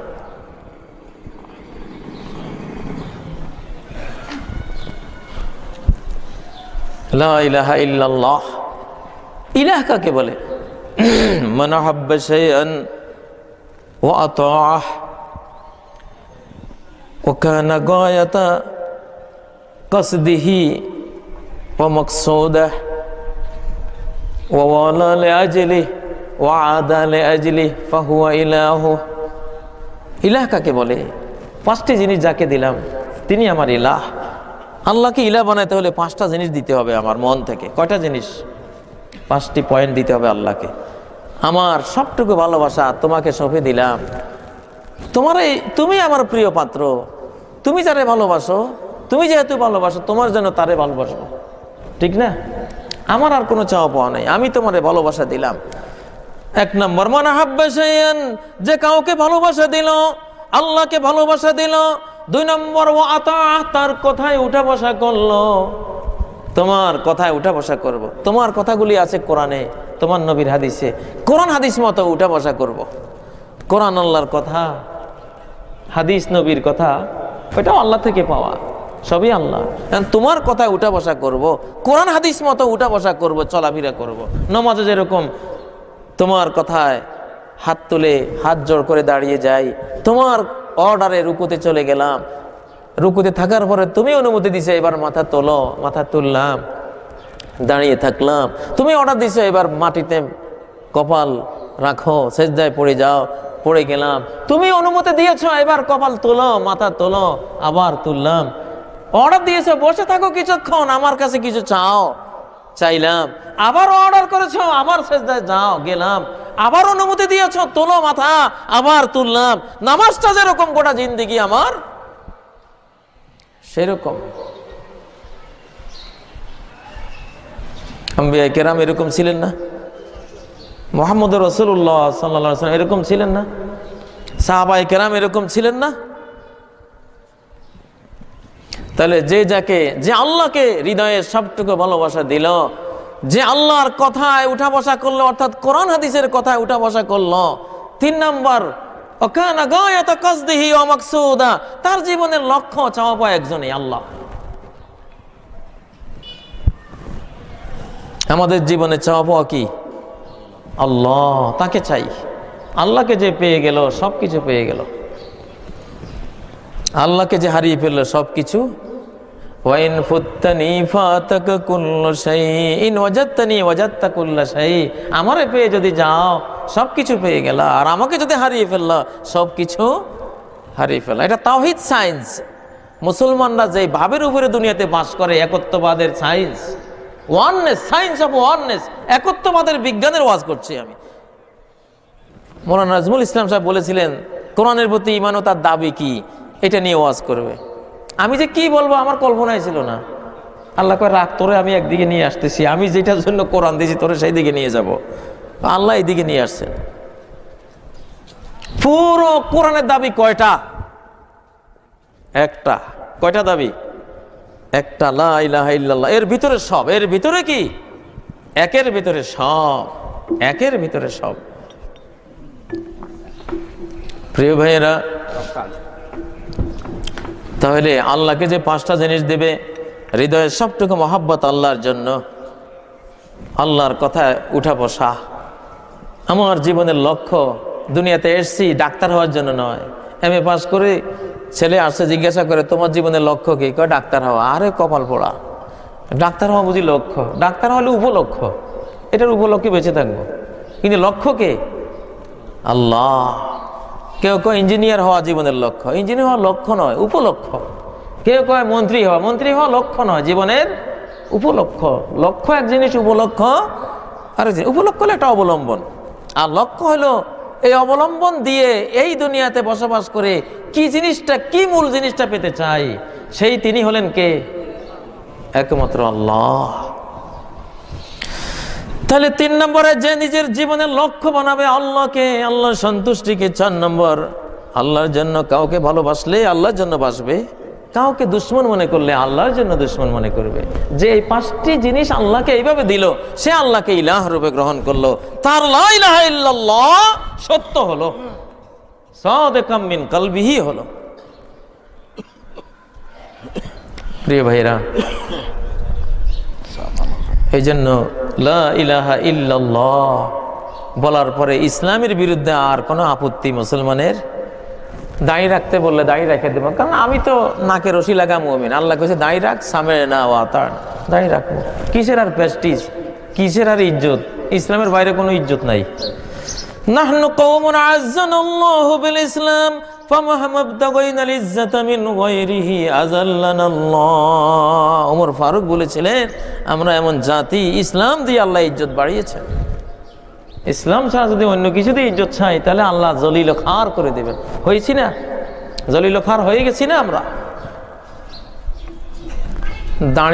দাড়ি রাখা ইজ্জত না, নাকি দাড়ি না রাখা ইজ্জত? ও মুসলমান, ভালো করেই কইতে হইব, ভালো করে বুঝে শুনে কইতে হইব। দাড়ি রাখলে ইজ্জত নাকি কাটলে ইজ্জত? রাখলে ইজ্জত, দাড়ি রাখলে ইজ্জত। আহারে, ফেরেশতারাও তো কত দাড়ি, ফেরেশতারা যে কোনো নেক জিনিস নিয়ে তারা এটাকে ভালোবাসে, এটা নিয়ে খেলে, দোয়া করে, মহব্বত করে। जब पीत भाई तब लाज कहाँ, लाज क्या, संसार हंसे तो क्या चिंता, दुख दर्द पड़े तो क्या डर है। হিন্দি ভাষায় কয়, আল্লাহর সাথে যখন লা ইলাহা ইল্লাল্লাহ চুক্তিতে ভালোবাসারই চুক্তি হয়ে গেল, কিসের লজ্জা শরম? কোনো লজ্জা শরম নাই। আল্লাহ যা বলবেন তাই মানব। ছাত্র জীবনে হোটেলে খেতে বসলে দেখতাম কত তরুণরা খেতে বসেছে, জেনারেল শিক্ষিত ভাইয়েরা খেতে বসেছে, সবাই অর্ধেক অর্ধেক খেয়ে অর্ধেক রেখে উঠে চলে যায়। পুরা খাইলে মানুষ বলবে কাঙ্গালের জাত কাঙ্গাল, দেখো কি খাওয়া খায়, জীবনে মনে হয় আর খায়নি কোনোদিন, ঠিক না? অর্ধেক রাখি গেলে তখন বলবে হ্যাঁ জমিদারের পোলা, বড় লোকের ছেলে ফেলে, এরা কত খাইছে, ইটে আর না খাইলে বা কি। মানে আমি তো মোল্লার জাত, আমি টেকছি। আমার ছাত্র জীবনের অনুভূতি আমার অন্তরে, আমি প্রায় ওয়াজে বলি কথাটা। আমার অভ্যাস ছিল আমি প্লেটকে একবারে সাদা না করে ছাড়তাম না, কিন্তু ডাইনে বামে তাকাইতাম, সবাই আমার দিকে ছায়া রয়েছে। এমনি তো খাইতে বসলে আরেকজনে তাকাইলে এমনি শরম লাগে, আরো যখন কাঁচাই খাওয়ার সময় আসে তখন আরো শরম লাগতো। মনে মনে ভাবতাম এই চূড়ান্ত শরমের মুহূর্ত আসি গেছে, কি করি এখন? একবার সুন্নতের দিকে তাকাই, একবার মানুষের চোখের দিকে তাকাই, যা মানুষ কি কয় কোক, আল্লাহ নবীর সুন্নত, এই আহম্মকগুলির জন্য আমি আল্লাহ নবীর আমার বন্ধুর সুন্নত করবো, তো নিচের দিকে তাকাইয়া খাইতাম। আত্রুকু সুন্নাতা খালিলি লেহাউলাইল হোমাকা, আমার অন্তরঙ্গের লাইফস্টাইল জীবনধারাকে এসব আহাম্মক এদের কারণে আমি ছেড়ে দেব? ছাড়তে পারি না। যেটা সহি দিন, সহি দিনকে সহি আবেগ, সহি শুদ্ধ বিজ্ঞানে সাপোর্ট দেবেই। যদি দিনটা সহি হয়, দিনের বুঝটা আপনি ঠিক মতো বলে থাকেন, আর বিজ্ঞানটা সহি হয়, একটা বিরোধী হবে না। নবীজি যে প্লেট কাচিয়ে খেতেন, সুবহানাল্লাহ, উনি বলতেন ফাইনাল বারাকাতা ফি আখিরিহি, খাদ্যের বরকতটা থাকে খাদ্যের শেষ অংশে, শেষ অ্যাটমগুলির মধ্যে, শেষ নিউক্লিয়াসের মধ্যে, যেটা চোখেও দেখা যায় না।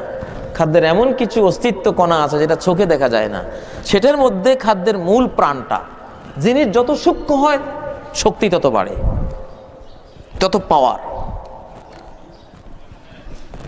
হোমিওপ্যাথি এক ফোঁটা, হোমিওপ্যাথি ওষুধ মূলত এক ফোঁটায়। এইটাই আমি আমার প্রচন্ড এক ব্যথায় পড়েছিলাম, দড়ি 3 জনে ধরে আমাকে তোলা লাগতো। এই মাস 3 আগে এমন একটা ব্যথার মধ্যে পড়েছিলাম। রংপুর গেলাম, আব্দুল কাইয়ুম নামে ছোট্ট পোলা একটা হোমিওপ্যাথি ডাক্তার, একটা ওষুধ দিল আমার, যে হুজুর খান, 2বার খাবেন, একবার আজকে 3 দিন পরে একবার। একটা ডোজ খেলাম, আল্লাহু আকবার, কি যে ক্ষমতা এটার মধ্যে! এক ডোজে ভালো হয়ে গেলাম। গাড়িতে বসলে 3 জনে তোলা লাগতো, 3 জনে ধরে আবার বসানো লাগতো। একটা বাতে আক্রমণ করছে এক ডোজে। এটা সূক্ষ্ম জিনিস, পাওয়ার এরকম। তো খাদ্যের মূল শক্তিটা, যেটা আসল খাদ্য, যেটা প্রাণ, এটা চোখে দেখা যায় না, এটা থাকে প্লেটের সাথে লেগে। এই জন্য আঙ্গুল দিয়ে কতক্ষণ চুষলে ওটা ভিতরে যায়।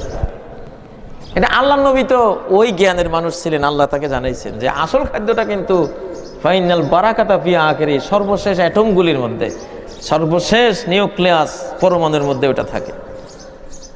এখন বিজ্ঞানীরা খুঁজে খুঁজে বের করেছে, হ্যাঁ, বিজ্ঞানী নবী মুহাম্মদুর রাসূলুল্লাহ সাল্লাল্লাহু আলাইহি সাল্লাম যে কথা বলেছেন, বারাকা বলেছেন, বারাকা, সেই বারাকাতেই হলো আসলে ভিটামিন বি কমপ্লেক্স। এটা থাকে প্লেটের সাথে, একেবারে সূক্ষ্ম কণা হয়ে বিরাজমান থাকে। ভালো করে না চুষলে আপনি ভুসি খেয়ে উঠে গেলেন, আসলটা খেলেন না। এই জন্য আঙ্গুল চুষার ব্যাপারে বলেছেন ফাইল্লাম ইয়ালাকহা ফালিউলাকহা আখাহু, আঙ্গুল চুষে খাও, যদি নিজে না চুষো আরেকজনের মুখে দিয়ে দাও, সে চুষে খাক, তবুও নষ্ট করো না। এখন শরম লাগেনি? খাইতে বসলে প্লেট চাটতে অনেকে শরম পান। লা ইলাহা ইল্লাল্লাহ ভালোভাবে যে পড়ছে তার কিসের শরম? শরম হইল আল্লাহর জন্য। খার হি বন্না হ্যায় তু খা তো রাহে ইলাহ মে খার বন, বেইজ্জত যদি হতেই হয় আল্লাহর পথে গিয়া হয়। এই বেইজ্জতি না, এটা ইজ্জত। আল্লাহর জন্য বেইজ্জত হওয়া এটা কি? ইজ্জত। আল্লাহর জন্য সমালোচিত হওয়া এটা সমালোচনা না, এটা প্রশংসা। আল্লাহু আকবার। এখন মুহাম্মদুর রাসূলুল্লাহ সাল্লাল্লাহু আলাইহি ওয়াসাল্লামের সুন্নত হিসাবে দাড়ি রাখতে শরম লাগার কথা নেই ইমানদারের? হ্যাঁ, স্ত্রী কি বলে, শালা সম্বন্ধীরা কি বলবে, স্যারে কি বলবে, অমুকে কি বলবে না? দাড়ি কাটার মধ্যে একটা শিরিক আছে, দাড়ি কাটার মধ্যে একটা শিরক আছে, লা ইলাহা ইল্লাল্লাহ বিরোধী ভাব আছে। আল মাআসি বারিদুল কুফর, যে কোনো পাপের লগে সূক্ষ্ম গোড়ায় গেলে দেখা যাবে শিরিকের টারম আছে, সম্পর্ক আছে। আর যে কোনো নেক কাজের সাথে একেবারে সূক্ষ্ম হিসাব করে দেখা যাবে লা ইলাহা ইল্লাল্লাহর সম্পর্ক আছে। এই জন্য মারুফ মুনকার, ইয়ামুরুনা বিল মারুফ ওয়া ইয়ানহাউনা আনিল মুনকার, এটার একটা সুন্দর ব্যাখ্যা হলো আল মারুফ আত তাওহীদ ওয়া তাওয়াবিউহু, আল মুনকার আশ-শিরক ওয়া তাওয়াবিউহু। মারুফ বলা হয় তাওহীদ আর তাওহীদের যত প্রাসঙ্গিক যত কিছু আছে সব, আর মুনকার বলা হয় শিরক আর শিরকের সাথে যত কিছু আছে এই সবকে। এখন দাড়ি কাটার মধ্যে শিরিক আছে কেমনে? একটা হাদিস আছে, আশ-শিরকু ফি হাযিহিল উম্মতি আখফা মিন দাবিবিন নামলি আলা সাফা লাইলাতাজ যালমা ওয়া আদনাহু আন তুহিব্বা আলা শাইইন মিনাল জাওর ওয়া আন তুবগিদা আলা শাইইন মিনাল আদল। মুস্তাদরাকে হাকিমের মধ্যে হাদিসটা এসেছে আয়েশা সিদ্দিকা রাদিয়াল্লাহু আনহার বর্ণনায়। শিরক এই উম্মতের মধ্যে, যে শিরক আল্লাহ তাআলা ক্ষমা করেন না। শিরক মানে হলো হৃদয়ের মধ্যে গায়রুল্লাহর আবর্জনা, সাপ কথা, এক কথা শিরিক শেষ। অন্তরে গায়রুল্লাহর আবর্জনাকে কি বলে? শিরিক বলে।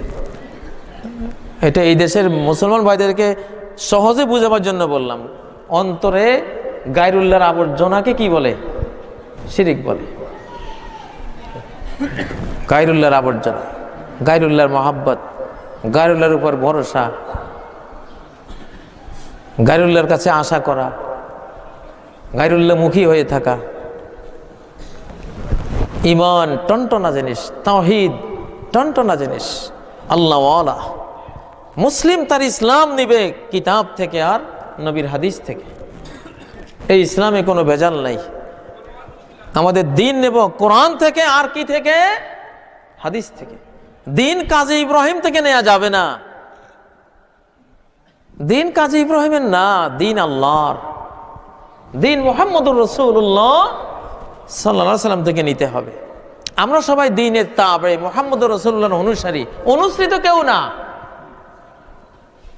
আজকে মুসলমানদের মধ্যে এত দল, এত কিছু হয়েছে কেন?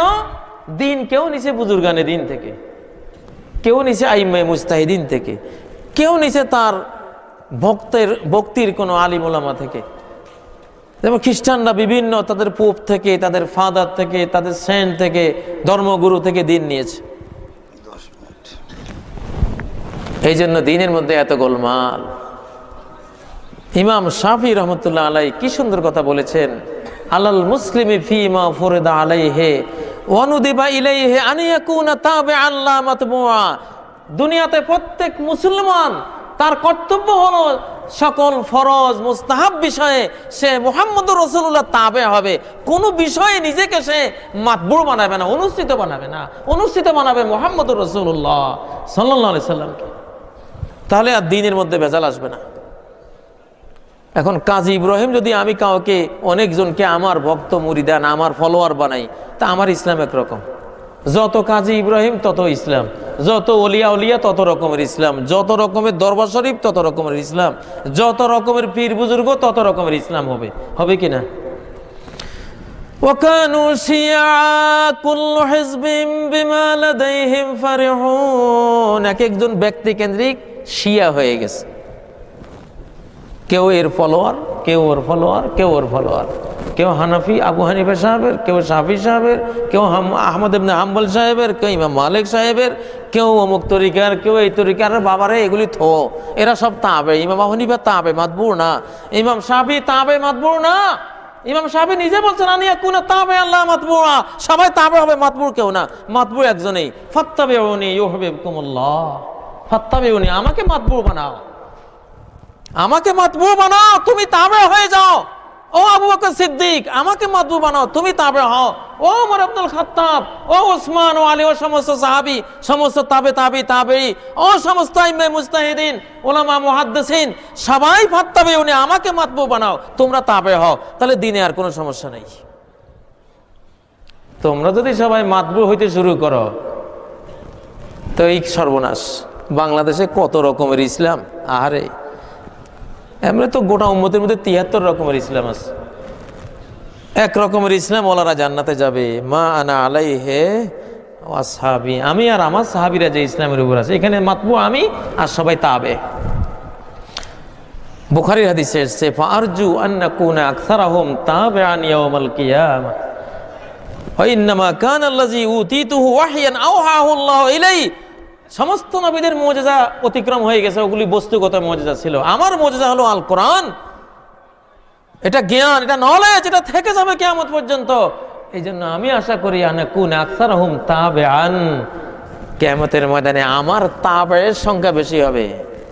আমি মাতবু আর আমার গোটা উম্মতকে বুঝাইছে তাবে বলে, সাহাবীদেরকে বুঝিয়েছেন এখানে তাবে বলে, তাবেঈনদেরকে বুঝিয়েছেন তাবে বলে, তাবেঈনকে বুঝিয়েছেন তাবে বলে, আইমে মুজতাহিদিনকে বুঝিয়েছেন তাবে বলে।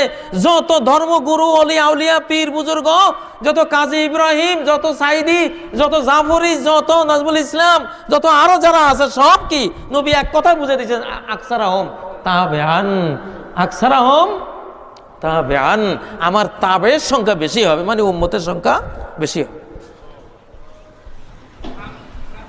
এখন উম্মতের মধ্যে আমরা নবীর জায়গায় মাতবু হয়ে বসে আছি। কারণ আমি যখন মাতবু হব তখন অবশ্যই আরেকজনের যারা ফলোয়ার তাদের লগে আমার মিলবে না। যত হুজুর তত ইসলাম। যারা সহি আকীদা পোষণ করে এদের মধ্যে 19 দল হয়েছে।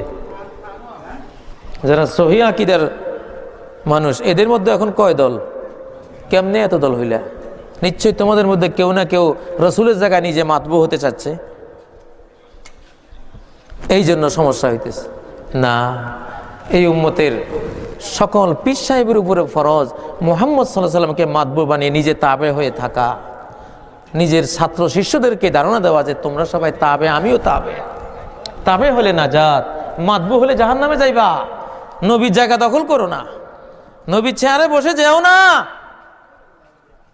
ফাত্তাবিউনি, আমারে তাব মাতবু বানাও, তুমি তাবে হও,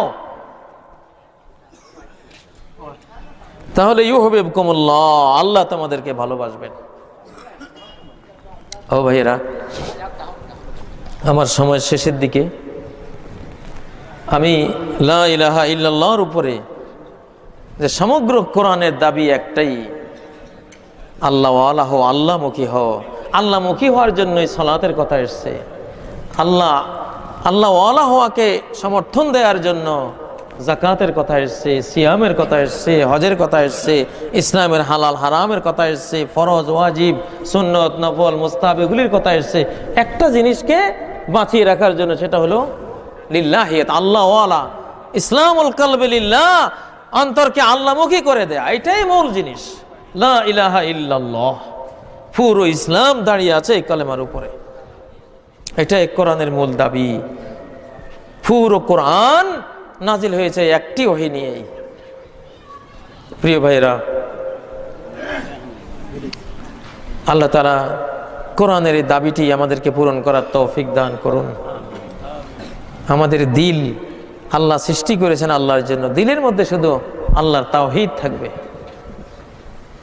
আল্লাহর ভাব থাকবে, আল্লাহর মোহাব্বত থাকবে। তুই দস্তে পরওয়ার মুর্গে গুস্তাখ के बूदत आशिया बेरू अजी का चराजा आशिया बेगा नगश्ती चुदूना चुग दे ই ওয়রা নগশ্তি। তুমি তো তোমার হৃদয়টা, রূহটা তো এই মাটির পৃথিবীর না, এটা তো আল্লাহর কাছ থেকে আসছে, আসমান থেকে আসছে। তুমি এই রূহের মধ্যে কাদা মাখিয়ে, কাদা মাটির মায়ায় মহাব্বতে পড়ে গোরস্থানের পেঁচা হয়ে এখানে বসে আছে কেন? দিলটা তো একটা পাখি, রুটা একটা পাখি, প্রতি রাত উড়ে যায়, আল্লাহর কাছে চলে যায়। ওযু সহ ঘুমাইলে নবীজি বলছেন রুটা আরশের নিচে গিয়ে সাজদা করে। রূহ নামক পাখিটাকে দুনিয়া নামক গোরস্থানের পেঁচা বানাইও না। তোমার রূহ নামক এই পাখিটাকে কোনো ধুলিবালি দিয়া মলিন করে দিও না, এটাকে কোরআন দিয়ে পালো, জিক্রুল্লাহ দিয়ে পালো। লা ইয়াজালু লিসানুকা রাতবান বিযিকরিল্লাহ। পুরো ইসলাম নিয়ে আসবে তোমার জীবনে, পুরো ইসলাম তোমাকে পালন করা সহজ করে দিবে একটা আমল, লা ইয়াজালু লিসানুকা রাতবান বিযিকরিল্লাহ। আল্লাহ জিকিরে তোমার জিহ্বা সবসময় ভিজা রাখো। রুহের খোরাক, দিলের খোরাক। আজকে দিল মরে যাচ্ছে, পশ্চিমা বিশ্বে দিল নাই, আমওয়াতুন গায়রু আহয়া, মরেই গেছে। মুসলমান বিশ্বেও দিল মরে যাচ্ছে, রুহটা মরে যাচ্ছে। তো এই মৃত রুহকে, মরণশীল রুহটাকে প্রাণবন্ত করতে হবে কোরআন দিয়ে, কোরআনিক জীবন দিয়ে, লা ইলাহা ইল্লাল্লাহ দিয়ে। যাই হোক, মহাসাগরের থেকে এক কতরা এনে আপনাদের সামনে চেষ্টা করলাম তুলে ধরার। কতটুকু তোলা হয়েছে সেটা আল্লাহ জানেন। তবে আল্লাহ তাআলা আমাদেরকে লা ইলাহা ইল্লাল্লাহ ওয়ালা একটা জীবন নসিব করেন। আল্লাহর মোহাব্বত নিয়ে বেঁচে থাকা, তার একত্ববাদ তাওহীদ নিয়ে বেঁচে থাকা, গায়রুল্লাহর আবর্জনা থেকে হৃদয়কে পবিত্র করে যাতে কবরে যেতে পারি, আল্লাহ তাআলা সেই তৌফিক দান করুন। সুবহানাকাল্লাহুম্মা ওয়া বিহামদিক, আশহাদু আল্লা ইলাহা ইল্লা আনতা, আস্তাগফিরুকা ওয়া আতুবু ইলাইক। আসসালামু আলাইকুম ওয়া রাহমাতুল্লাহি ওয়া বারাকাতুহু।